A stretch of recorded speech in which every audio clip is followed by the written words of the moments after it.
एक बार अर्जुन फंसने वाला भी था। कैसे? 10 दिन जब हो गए महाभारत युद्ध को, सब लोग ध्यान से सुनो, इधर देखो, यहां देखो, यहां देखो, यहां देखो। ऐसे दर्शन तो मंदिर में भी नहीं होंगे आपको, वहां से तुरंत भगा दिए जाओगे। लेकिन यहां तो देखो, महाप्रभु जगन्नाथ जी बिल्कुल पीछे बैठ के कथा सुन रहे हैं, आप सामने बैठे हो, अपलक नेत्रों से जैसे वो आपको देख रहे हैं, आप भी उन्हीं को ही देखो। कल और पंखे बढ़वा दिए जाएंगे, ठीक है, गर्मी नहीं लगेगी आपको, और कूलर लगवा देंगे। लेकिन अभी कथा सुनो। महाभारत युद्ध को जब 10 दिन हो गए और कौरवों की सेना घटने लगी, तब दुर्योधन भीष्म पितामह से कहता है, खाते हमारा अन्न है, भला चाहते उनका है, पांडवों का। भीष्म पितामह बोले, क्या बोलते हो? बोले, सही तो बोल रहा हूं, इतने बड़े बड़े योद्धा हमारे पास हैं, लेकिन फिर भी हमारी सेना घट रही है, और वे पांडव हमारे सामने जरा सी उनकी सेना, और वे जीतते जा रहे हैं। 10 दिन निकल गए हमारे युद्ध को, अभी तक कोई कुछ बड़ी उपलब्धि हासिल नहीं कर पाए। हम क्या कर रहे हैं आप बैठ करके? भीष्म पितामह बोले, तू हमको ललकारता है? सुन। बोले, क्या? आज रात्रि को अपनी पत्नी को भेजना, जैसे ही मैं संध्या करके अपनी पूजा पाठ करके उठूंगा, तेरी पत्नी आकर के मुझको प्रणाम कर ले, उसको अपने संपूर्ण जीवन के तपस्या का फल दे दूंगा, अखंड सौभाग्यवती भव। नहीं मरेगा तू, बड़ी बड़ी बातें मत कर मेरे सामने, मरने का बहुत डर है ना तुझको, नहीं मरेगा, भेज देना अपनी पत्नी को रात में। दुर्योधन बोला, मैं बस यही चाह रहा था, आप थोड़े हल्के हल्के लग रहे थे, अब आप थोड़े उत्तेजित हुए, बस ऐसे ही रहिए, आप हल्के मत पड़ो। और पत्नी, आज रात को मेरी पत्नी भानुमति आएगी आपसे आशीर्वाद लेने, आप अच्छे से आशीर्वाद दे देना, अखंड सौभाग्यवती भव, ताकि मैं मरूं ना। भीष्म पितामह बोले, भेज देना। बात हुई दुर्योधन और भीष्म पितामह के बीच में, लेकिन सुन ली दूर खड़े हुए हमारे द्वारिकाधीश ने। भगवान बोले, अच्छा, ये भानुमति को अखंड सौभाग्यवती का अगर आशीर्वाद मिल गया, तो मैं चाहे कितना भी सारथी बना रहूं, कितना भी पांडवों का पक्षधर बना रहूं, नहीं जिता पाऊंगा पांडवों को, क्योंकि भीष्म पितामह है ये बाल ब्रह्मचारी। क्या करूं? योजना बनाई, बोले कैसे भी भानुमति को द्रौपदी में परिवर्तित करना है, ये आशीर्वाद तो द्रौपदी को मिलना चाहिए। वो तो ठाकुर जी हैं। भानुमति भीष्म पितामह के पास पहुंचे, उससे पहले ठाकुर जी द्रौपदी के पास पहुंच गए, और द्रौपदी के पास पहुंच करके सो रही थी, उसको उठाया, बोले, सुन, लंबा घूंघट कर ले। घूंघट कर लिया। बोले, कहाँ? चल मेरे साथ। द्रौपदी चल रही है तो बार बार कभी लड़खड़ा रही है, कभी गिर रही है। भगवान बोले, क्या हो गया, क्यों नहीं चल पा रही? अरे माधव, देखो ना, मेरी जूतियां हैं, इनसे मैं चल नहीं पा रही। तो कितना सुंदर दृश्य है कि ठाकुर जी द्रौपदी को रोकते हैं, उसकी दोनों जूतियां उतार देते हैं, और उतार करके एक जूती को यहाँ फंसाते हैं, एक को इधर फंसाते हैं। बोले, चल मेरे साथ। ठाकुर जी लेकर के जा रहे हैं द्रौपदी को। द्रौपदी कहती है, नाथ, कहाँ रहे हैं हम इतनी रात को? बोले, भीष्म पितामह से आशीर्वाद दिलाना है तुझे। भानुमति पहुंचे उससे पहले तुझे जाकर के आशीर्वाद लेना है। और सुन, अब ज्यादा बात मत कर, मेरे को एक एक क्षण की बड़ी चिंता हो रही है, तू जल्दी चल मेरे साथ। और दौड़ करके भगवान लेके जा रहे हैं और उसको समझा रहे हैं, सुन, भीतर जाना, बोलना नहीं, घूंघट कर लेना, मुख दिखाना नहीं। करना क्या है? भीष्म पितामह के सामने बैठ जाना, वो अपने आप अपनी पूजा पूरी करके हाथ में जल लेंगे, तेरे सिर पर जल डाल के तुझे आशीर्वाद देंगे, आशीर्वाद लेके तुरंत बाहर आना, चुपचाप। बोले, कहीं उन्होंने पूछा कैसी आई, क्या आई? तो बोले, कुछ भी बना के झूठ वूठ बोल देना, और मेरा नाम मत बताना कि मैं आया हूं। हाँ, बस इतना ध्यान रखना। ठाकुर जी भी अपना रूप बदल के गए थे, बड़ा बड़ा काजल लगा के, सिर पर सफेद स्वाफा बांध करके, गले में कंठुला, बिल्कुल जैसे ग्वारिया बनकर के ठाकुर जी गए थे। बैठे हैं भीष्म पितामह अपने शिविर में, भेज दिया भगवान ने द्रौपदी को, अंदर जाओ प्रणाम करो। द्रौपदी गई, जैसे ही पहुंची है उसकी नूपुर की ध्वनि से पहचान गए भीष्म पितामह की भानुमति आ गई। प्रणाम किया। भीष्म पितामह ने कहा आ गई तुम, रुको अभी। बैठ करके हाथ में जल लिया, अभिमंत्रित करके अपने संपूर्ण जीवन का फल और वरदान दे दिया, अखंड सौभाग्यवती भव। तुम्हारे पति कितनी भी बड़ी विषाद में फंसेंगे, मरेंगे नहीं, मेरा तुमको आशीर्वाद है। तुम अखंड सौभाग्यवती हो जाओ, तुम्हारे मांग का सिंदूर कभी मिटेगा नहीं। द्रौपदी ने जब ये बात सुनी, बोले मुझे तो लगा था पुत्रवान भव या कुछ और आशीर्वाद देंगे। जिनके पीछे धनुष बाण लेके भागते हैं उन्हीं को अमरत्व का वरदान दे रहे हैं ये। मेरे पतियों के प्राण के सबसे बड़े भक्षक तो यही हैं। ये हेलीकॉप्टर ने एक देर विराजमान कर लो, जब कोई कीर्तन भजन आवे तब उड़ा लेना इसको। वो जिनको समाचार देना चाहिए वो नहीं दे पाएंगे, मैं बता रहा हूं। हाँ कर दो, ध्यान से सुनो। क्या बता रहा था मैं? मेरा ही ध्यान भटक जाता है। कहां था जल्दी बताओ। हाँ, आशीर्वाद दिया। द्रौपदी ने जैसे आशीर्वाद लिया तो सोचने लगी मेरे पतियों के प्राण की सबसे बड़े दुश्मन हैं ये। महाभारत युद्ध में अर्जुन आदि सब पांडवों के पीछे धनुष बाण लेके भागते हैं ये, और मुझसे कह रहे हैं अखंड सौभाग्यवती भव। तुरंत द्रौपदी ने अपना घूंघट उठा करके कहा तो याद रहे, आगामी महाभारत युद्ध में 5 में से एक का भी बाल बांका नहीं होना चाहिए। अखंड सौभाग्यवती का आपने आशीर्वाद दिया है। भीष्म पितामह तो 4 कदम पीछे हट गए। द्रौपदी, मैंने तो भानुमति को बुलाया था, तू कहां से आ गई? द्रौपदी बोली अच्छा, भानुमति आपकी पुत्रवधू है, मैं भी तो आपकी पुत्रवधू हूं, और यदि मैंने आशीर्वाद ले लिया तो इसमें गलती क्या है? भीष्म पितामह के नेत्र सजल हो गए। बोले होई सोई जो राम रचि राखा, वो ही होगा जो ठाकुर जी चाहेंगे। मुझे लग ही रहा था कि पांडव ही जीतेंगे, लेकिन भीष्म पितामह ने तुरंत अपने आंखों का रंग बदला, चेहरे का ढंग बदला, और थोड़ी गंभीर आवाज में बोले हे द्रौपदी, तुझे कैसे पता कि मैं भानुमति को आशीर्वाद देने वाला था?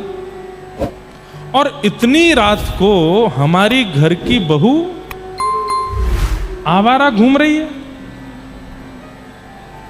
सही से बता, अकेली आई है कि कोई लेके आया है तुझको? जैसे ये बात कही तो चोर पकड़ा जाता है तो लड़खड़ा तो जाता ही है। द्रौपदी बोली नहीं नहीं, आई तो अकेली हूं मैं, कोई नहीं आया, और आया तो है एक, लेकिन वैसे कोई नहीं आया। एक आया भी है लेकिन वैसे कोई ऐसी बात क्या बोलती है, आया है नहीं आया, आया नहीं है, जल्दी बता। गोपाल भैया आया है। बोल कौन गोपाल भैया?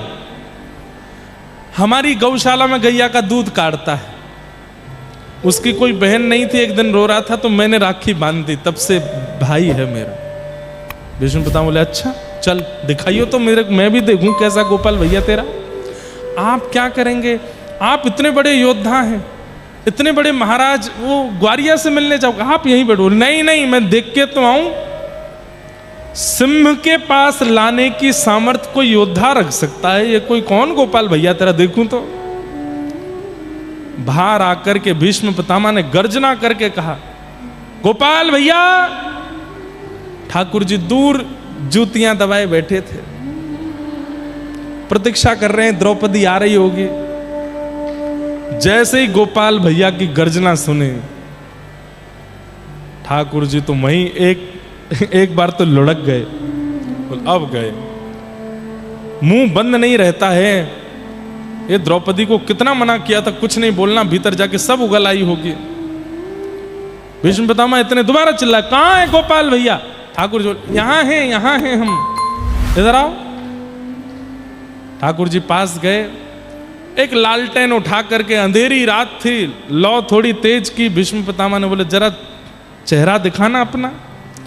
चेहरा बदल के आए थे, लंबा लंबा काजल लगा के आए थे, और महाराज थोड़ा सिर पे बढ़िया पाग बड़ी वाली पहन के आए थे, और रूप थोड़ा अपना धूमिल करके आए थे। लेकिन भीष्म पितामह बोले, ये द्रौपदी तेरा गोपाल भैया कहीं तो देखा है मैंने, जरा पाग तो हटाओ। और जैसे ही पाग हटाने लगे, ठाकुर जी ने नहीं पाग नहीं हटाते, हम पाग नहीं हटाते। बोले हटाओ, तो हटाए तो घुंघराले केश ठाकुर जी के जैसे ही खुले, मोर पिच भीतर छिपा था वो अपने आप ठाड़ा हो गया। आहा, ठाकुर जी का मधुर स्वरूप प्रकट हो गया। भीष्म पितामह के नेत्र सजल हो गए, और जैसे कोई व्यक्ति प्रेम में भर के कशैली वाणी बोलता है वैसे बोलने लगे। छलिया, कपटी, ये क्या करते हो तुम? भीष्म पितामह चाहते तो ठाकुर जी को ही हैं, लेकिन पक्ष में तो कौरवों के हैं ना। पूरा पासा पलट दिया। वारे कन्हैया, मान गए तुझको, तैने भानुमति को द्रौपदी में परिवर्तित कर दिया और अखंड सौभाग्यवती का आशीर्वाद दिला दिया। तुझे कैसे पता चला कि मैं भानुमति को आशीर्वाद देने वाला हूं? ठाकुर जी बोले, हम जय जय हैं, हमें सब पतो रे। कोई माने ना है, बात अलग है। भीष्म पितामह ने कहा, द्रौपदी मैंने तुझे आशीर्वाद दिया अखंड सौभाग्यवती भव, लेकिन मैं जिम्मेवारी देता हूं इसको, पांचों में से एक का भी बाल बांका नहीं होना चाहिए। ये जिम्मेवारी है इनकी। अगर किसी को खरोंच भी आती है तो तुम मुझसे नहीं कहोगी, इनसे जाके पूछना, क्योंकि जिम्मेवारी मैं इनको देता हूं। और रही बात तुम्हारी द्वारिकाधीश, कल से महाभारत का मुख्य योद्धा मैं बन के आऊंगा, देखता हूं कैसे बचाते हो तुम। ठाकुर जी द्रौपदी की ओर देखें, फंसवा दिया। बोला मैं क्या करती? उन्होंने, अरे अब देखो, जीतना तो पांडवों को ही है, लेकिन ये भीष्म पितामह बड़े चतुर हैं। बोले क्या हो गया? उन्होंने कुछ कहा तो है नहीं, बस तुमको जिम्मेवारी तो दी है, इसमें क्या है, जिम्मेवारी संभालने। अरे तुम जानती नहीं हो, इनको पता है कि मैं शस्त्र नहीं उठाऊंगा, ये मैंने प्रतिज्ञा ली है। अब ये ऐसी ऐसी योजना है। अब महाभारत युद्ध जीतने हारने का विषय नहीं है, अब महाभारत युद्ध इसके ऊपर चलेगा कि कृष्ण शस्त्र उठावे अर्जुन को बचाने के लिए।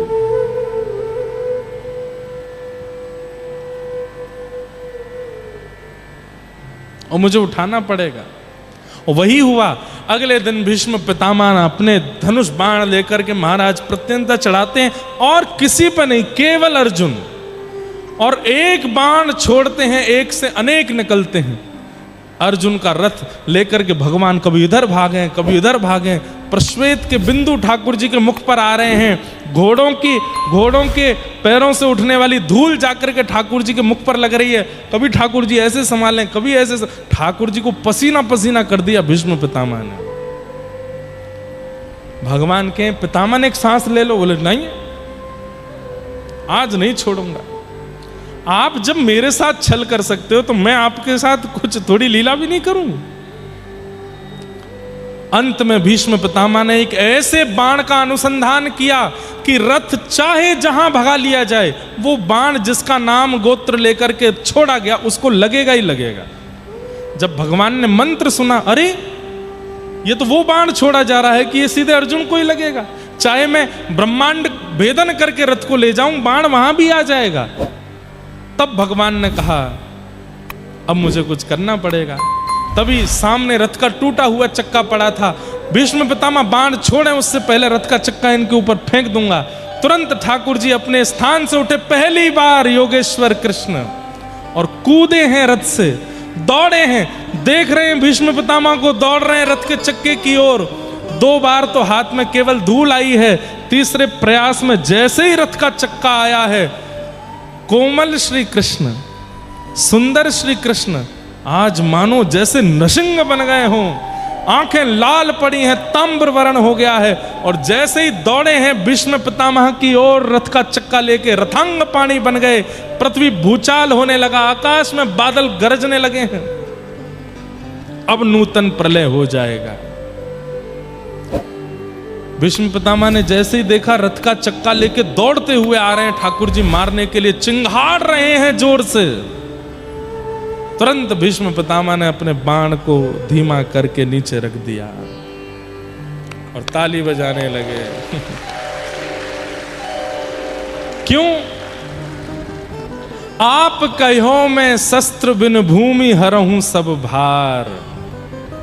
आपने प्रतिज्ञा ली थी कि आप बिना शस्त्र के महाभारत युद्ध में रहेंगे। कहां है दुर्योधन? देख ले, इन्होंने शस्त्र उठा लिया, अपनी प्रतिज्ञा तोड़ दी है। ए कृष्ण, आइंदा कभी प्रतिज्ञा लो तो याद रखना, तू हमको क्षत्रिय ना गिने। भीष्म पितामह बैठे हैं, आइंदा कोई प्रतिज्ञा लो तो देख लेना पितामह भी बैठे हैं तुम्हारी प्रतिज्ञा तोड़वाने को। क्यों उठाया? क्यों शस्त्र उठाया? महाभारत युद्ध रुक गया उसी क्षण। डार चक्र हरिहस पड़ो, दियो उत्तर ब्रजराज। ठाकुर जी ने अपना रथ का चक्का दूर फेंक दिया, हाथ झाड़ करके जोर से हंसे। डार चक्र हरिहस पड़ो, दियो उत्तर ब्रजराज। आज तजी प्रतिज्ञा मोरी में तोरी प्रतिज्ञा काज। मैंने अपनी प्रतिज्ञा को किस लिए तोड़ा? क्योंकि तुमने पहले प्रतिज्ञा ले ली थी, वासुदेव कर चक्र न धरहि तो तुमको मुख न दिखाऊं, लाजत है मेरी गंगा जननी में शंतनु सुत न कहाऊं। आपने प्रतिज्ञा ली थी पितामह कि यदि भगवान कृष्ण के हाथों में मैंने शस्त्र धारण नहीं कराया तो महाभारत युद्ध में मेरे जब प्राण निकलेंगे तो मैं मुख नीचे जमीन की ओर करते हुए मरूंगा, किसी को मुख नहीं दिखाऊंगा। भगवान बोले पितामह, यदि मैं शस्त्र नहीं उठाऊंगा तो मरते मरते मेरा दर्शन कैसे करोगे? मुख तो नीचे करना पड़ेगा। समझ में आई बात? यदि मैं रथ का चक्का नहीं उठाऊंगा, शस्त्र नहीं उठाऊंगा तो तुमको मुख नीचे करके मरना पड़ेगा, और उसके कारण अंत में मेरा दर्शन नहीं हो पाएगा तुमको। मेरा दर्शन कर सको इसलिए मुझे अपनी प्रतिज्ञा तोड़नी पड़ी। अब तुम जब मरोगे तो चिट्ट नहीं, पट्ट नहीं, चिट्ट करना, ताकि अंतिम समय मेरे को देख सको। इसलिए मैंने शस्त्र उठाया। अद्भुत है ठाकुर जी की लीला। भीष्म पितामह रो जाते हैं स्तुति गाते गाते और कहते हैं स्वनिगमम अपहाय मत प्रतिज्ञा, मृतम अधिकर्तुम वप्लुतो रथस्थः, धृत रथ चरणो भयाशलद्गुः, हरिवहन्तुमिभं गतोत्तरीय। इसलिए ठाकुर जी की किसी गतिविधि पर कभी संशय मत करना। वो क्या सोच करके क्या निर्णय लेते हैं, क्या करते हैं, हम नहीं जानते। पर अगर व्यक्ति ये सोच लेता है कि मेरी भलाई उसी में है नाथ जो आप करोगे, तो फिर सब कुछ मंगल ही होता है। ठाकुर जी पर संशय मत करो।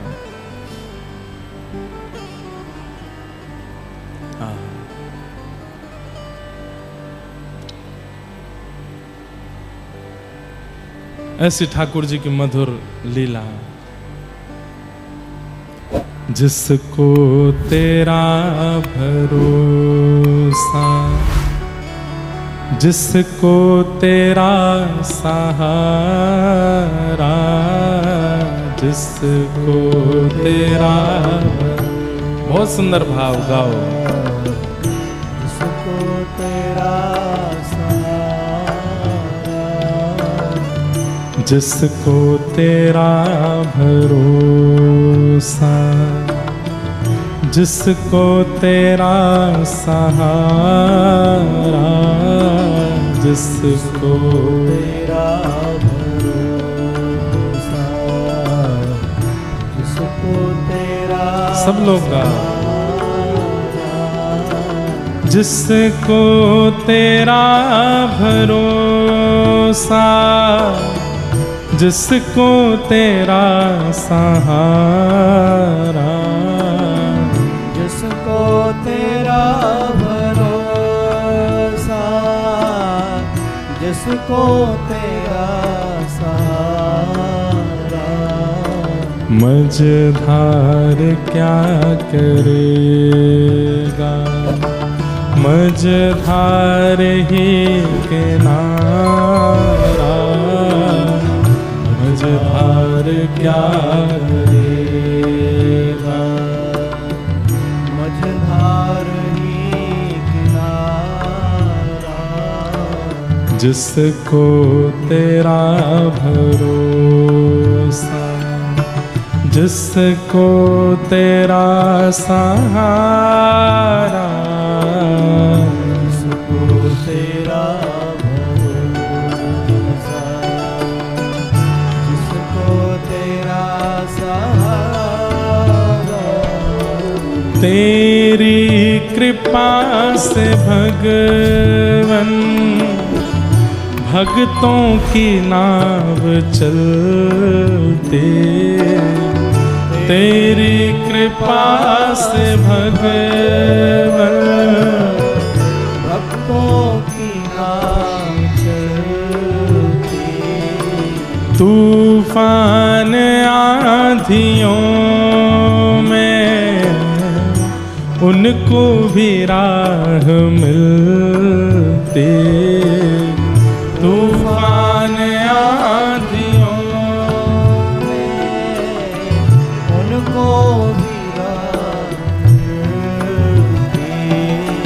तैयार तू है हरदम, जब भी तुम्हें पुकारा, तैयार तू है हरदम, जब भी तुम्हें पुकारा, जिसको तेरा भरोसा, जिसको तेरा सहारा, जिसको तेरा भरोसा, जिसको तेरा सहारा, मझधार क्या करेगा, मझधार ही किनारा,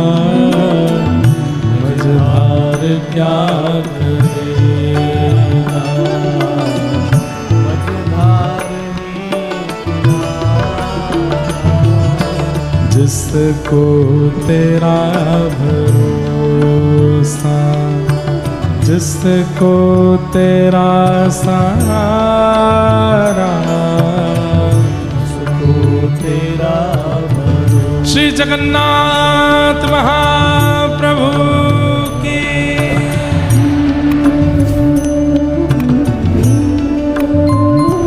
करताल बजा के गा।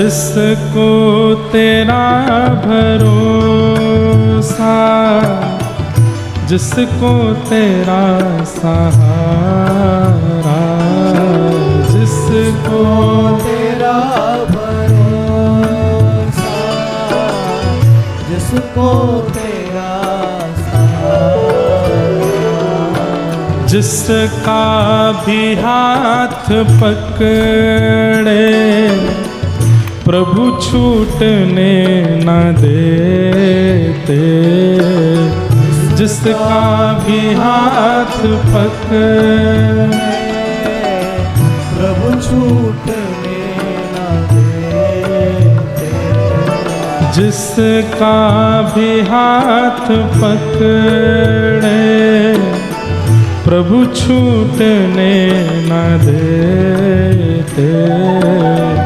जिसका भी हाथ पकड़े प्रभु छूटने न देते। रोशन है काली रातें पाकर तेरा सहारा, रोशन है काली रातें पाकर तेरा,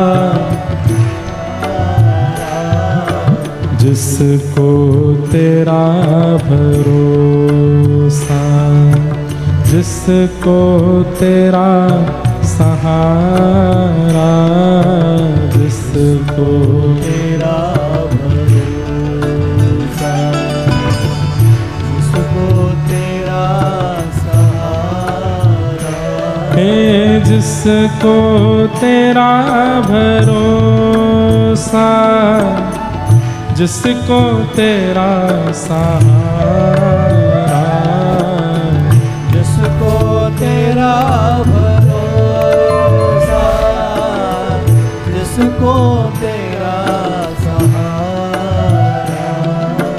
मझधार क्या करे, मझधार ही किनारा, मझधार क्या करेगा, मझधार ही किनारा।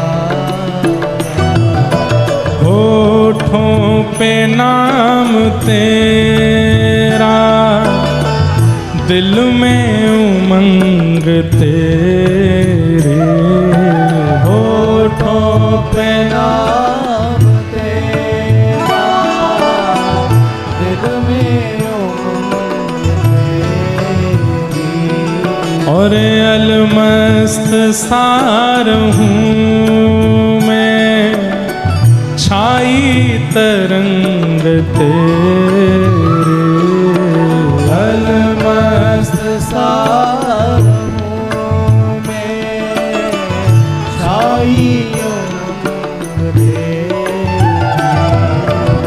आओ प्रभु शरण में, हरि नाम सबसे प्यारा, आओ प्रभु शरण में, हरि नाम सबसे प्यारा। जय जय राधे राधे गोविंद गोविंद राधे राधे राधे जय राधे राधे गोविंद गोविंद राधे राधे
तेरे पाँव पड़ूं एक बार हरि बोल।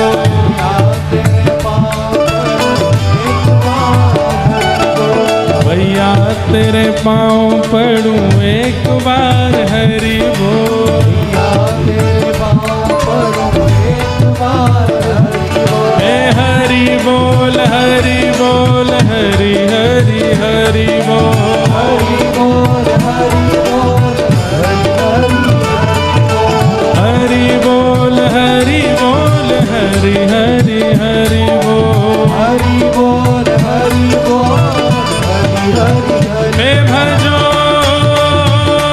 भजो भजो राधे राधे गोविंद गोविंद राधे राधे राधे गोविंद गोविंद राधे। जय राधे राधे गोविंद गोविंद राधे राधे राधे गोविंद गोविंद राधे। भजो राधे राधे गोविंद गोविंद राधे राधे राधे गोविंद गोविंद राधे। गोविंद राधे गोपाल राधे गोविंद राधे गोपाल राधे। हरि गोविंद राधे गोपाल राधे गोविंद राधे गोपाल राधे। हरि गोविंद राधे गोपाल राधे गोविंद राधे गोपाल राधे। गोविंद राधे गोपाल राधे गोविंद राधे गोपाल राधे। हे भजो भजो हे भजो राधे राधे गोविंद गोविंद राधे राधे राधे गोविंद गोविंद राधे। गाओ राधे राधे गोविंद गोविंद राधे राधे राधे गोविंद गोविंद। जय जय जगन्नाथ जय जगन्नाथ जय जय जगन्नाथ जय जगन्नाथ। मेरे जगन्नाथ जय जगन्नाथ। मेरे प्रभु जगन्नाथ प्यारे जगन्नाथ। हे भजो भजो हे गाओ राधे राधे गोविंद गोविंद राधे राधे राधे गोविंद गोविंद राधे। जय राधे राधे गोविंद गोविंद राधे। कीर्तन ऐसे ही उत्साह में होना चाहिए, पर जो 20% लोग बैठे हैं वो भी भुजा तो उठाओ ही, बैठे ही बैठे भुजा उठा के हे भजो भजो हे गाओ राधे राधे गोविंद गोविंद राधे। जय राधे राधे गोविंद गोविंद राधे जय गोविंद राधे गोपाल राधे गोविंद राधे गोपाल राधे। जय जय जगन्नाथ मेरे जगन्नाथ। जय जय जगन्नाथ प्यारे जगन्नाथ। जय जय जगन्नाथ जय जगन्नाथ। जय जय जय जगन्नाथ प्यारे जगन्नाथ। श्री जगन्नाथ महाप्रभु। जय जय श्री राम। जय जय श्री राम। जय जय